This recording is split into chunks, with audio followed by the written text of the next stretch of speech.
Hello friends, super magic રસોઈમાં મિત્રો હું આપનું સ્વાગત કરું છું।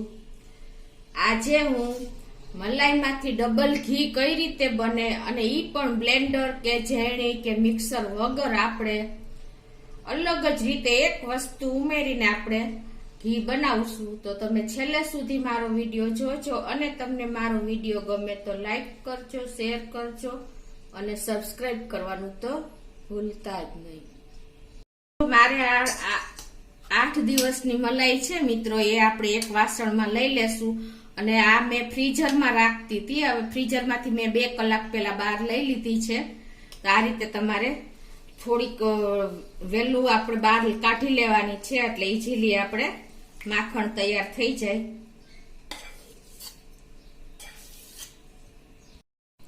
તો આ રીતે બધી આપણે એક મોટા વાસણમાં મલાઈ લઈ લીધી છે। હવે આપણે શું કરવાનું છે કે આપણે આમાં બ્લેન્ડર તો ઉપયોગ નથી કરવાનો, તો આપણે જો આ રીતે આઈસનો પીસ હોય ને મોટો, એ તમારે આવી રીતે મલાઈમાં ફેરવવાનો છે।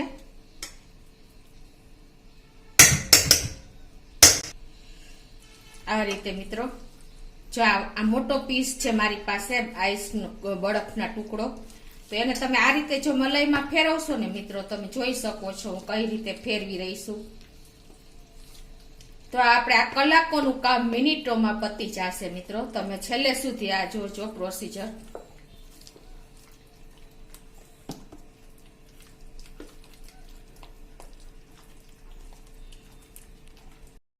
તો મિત્રો જો આ રીતે આપણે બરફ 2 થી 4 મિનિટ આપણે ફેરવો ને, ત્યાં તમે જોઈ શકો છો મારે માખણ થોડીક મલાઈ વધારે હતી એટલે થોડોક ટાઈમ લાગ્યો છે।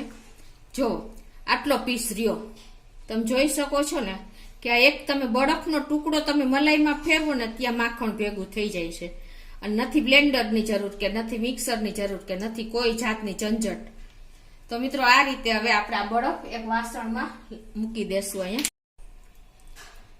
હવે મિત્રો આપણે જો આ માખણ છે ને એને આપણે આવી રીતે ગોળા વાર લેશું અને આપણે જે કુકરમાં આપણે ગરમ કરવાનું છે, એટલે શું થશે કે કુકરમાં ગરમ થશે ને તો ઘણી વખત આપણે તપેલામાં ગરમ કરી છે ને ત્યારે વાસ આવે છે, એ વાસ નહીં આવે મિત્રો। તમે જોઈ શકો છો કે જો મેં એક હાથે જ આ બધી પ્રોસીજર કરી છે મિત્રો, અને આવી રીતે આપણે માખણ ભેગું કરી લેશું।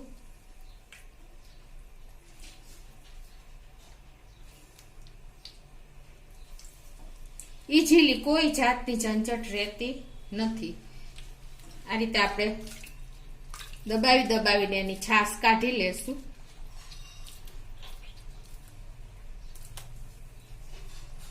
અને આપણે આવી રીતે માખણના જે ગોળા વાયરા છે ને એ આપણે કુકરમાં મૂકી દેશું। જાજુ માખણ છે એટલે મેં 2 હાથનો ઉપયોગ કર્યો છે, નહીતર તમારે એક હાથે બધું ઈઝીલી પતી જાય છે।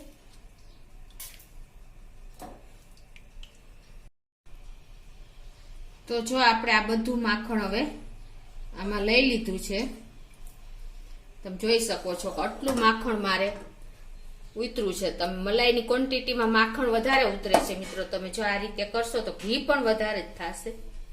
મિત્રો આપણે જો આ માખણને 2 થી 3 પાણીએ ધોઈ નાખવાનું, એટલે શું થશે કે એમાં જે આપણે કીટું જે ફોદાથી બને ને એ ફોદા જે હશે ને એ નીકળી જશે। માખણમાં કાંઈ પણ રહી ગયા હશે ને તો આપણું કીટું આ 2-3 પાણીએ ધોશો ને એટલે સાવ કીટું ઓછું નીકળે છે, જે માખણમાંથી આપણે ઘી ગરમ કરીને ત્યારે નીકળે એ કીટું। તો આ રીતે આપણે 2-3 પાણીએ ધોઈને અને આ પાણી નિતારી લેવાનું છે। સાવ પાણી રહેશે ને તો પણ તમારું ઘી ગરમ થતા વાર લાગે છે, એટલે આ બધી નાની ટિપ્સ તમે ધ્યાનમાં રાખજો મિત્રો। એકદમ ચોખ્ખું પાણી નીકળે ને ત્યાં સુધી આપણે માખણને 2 થી 3 પાણી કે 4 પાણીએ ધોઈ જ નાખવાનું, એટલે કીટું નહીં નીકળે અને તમારે જલ્દી ઘી ગરમ થઈ જશે। તો જો આપણે આ ઠંડા પાણીથી માખણ ધોયું ને મિત્રો, એટલે એકદમ 2-3 પાણીએ જો પાણી સાવ ચોખ્ખું થઈ ગયું છે, તમે જોઈ શકો છો। અને જો મારા હાથ પણ એકદમ ઠંડા પાણીને હિસાબે માખણ ક્યાંય ચોંટ્યું નથી।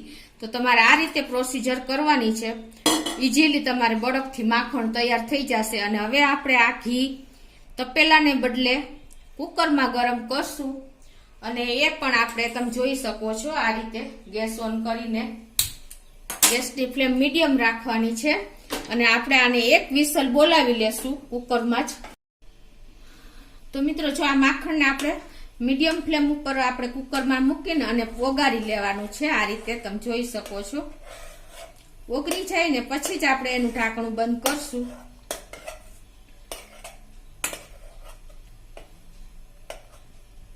આ રીતે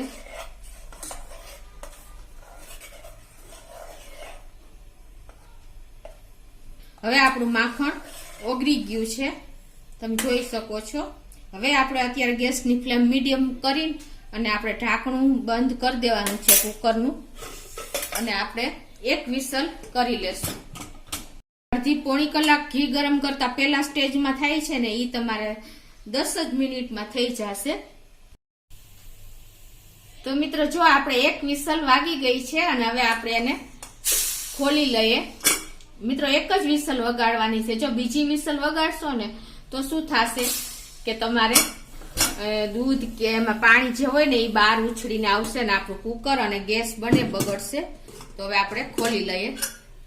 તો મિત્રો તમે જોઈ શકો છો એક વિસલ વાગતા ખાલી 3 મિનિટ થઈ છે મીડિયમ ફ્લેમ ઉપર.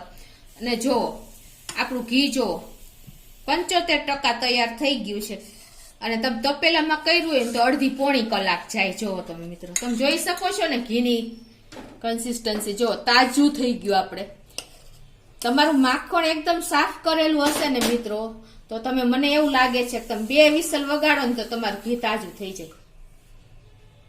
હવે આપણે ગેસ ઓન કરી દેશું અને હવે એમાં આપણે આપણું ઘી તાજું જ છે અને જો કુકરમાં તૈયાર થયું છે ને એટલે ટાઈમ તો લાગ્યો જ નથી. 3 જ મિનિટ થઈ છે વિસલ વાગતા. હવે એમાં આપણે અડધી ચમચી થી ઓછા એવા આપણે બેકિંગ સોડા એટલે કે ખાવાનો સોડા નાખી દેશું ને મિત્રો એટલે તમારે શું થશે કે ઘી જલ્દી વાસ જે આવે ને એ નહીં આવે. અને આપણે ઘણી વખત ઘીમાં વાસ આવતી હોય છે, ગરમ થતું હોય તો આખા ઘરમાં વાસ પ્રસરી જાય છે. એ પ્રોસીજર તમારે એ વાસ નહીં આવે અને જલ્દી તમારું ઘી ગરમ થઈ જશે. તો મિત્રો જુઓ આપણું ઘી તો તાજું જ હતું પણ તોય મેં જે પિંચ જેટલો સોડા નાખ્યો ને એને હિસાબે જુઓ આપણું ઘી 1 સેકન્ડમાં જ તરત જ તાજું થઈ ગયું. અને મેં થોડુંક આપણે રાખવું હોય લાંબો ટાઈમ એટલે વધારે ગરમ કર્યું છે. તો જો આપણું ઘી ઇન્સ્ટન્ટ તમારે કાંઈ ટાઈમ ન લાગ્યો અને વાસ પણ નહીં આવે. તમે જો આ રીતે પિંચ જેટલો સોડા નાખવાના હિસાબે. બાકી આપણું ઘી તો રેડી જ થઈ ગયું હતું 1 સીટીમાં જ. તો હવે એને આપણે ગાળી લેશું એક વાસણમાં.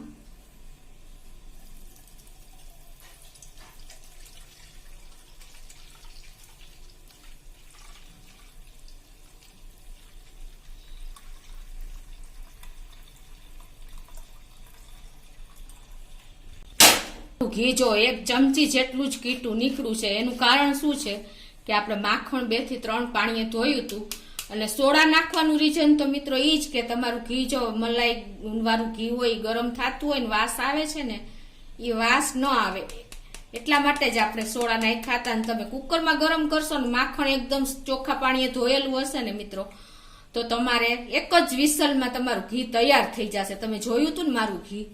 તો મિત્રો જુઓ આ 1.5 કિલો ઉપર ઘી 10 દીની મલાઈમાંથી ઉતર્યું છે. એ પણ ગાયના દૂધની મલાઈ છે તો પણ આટલું ઘી ઉતર્યું છે મિત્રો.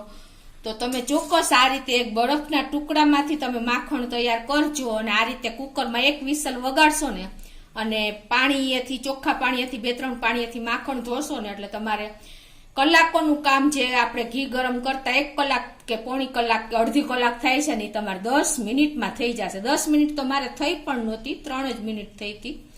તો તમે મિત્રો ચોક્કસ આ રીતે ટ્રાય કરજો અને તમને મારો વિડીયો ગમે તો લાઈક કરજો, શેર કરજો અને સબસ્ક્રાઇબ કરવાનું તો ભૂલતા જ નહીં.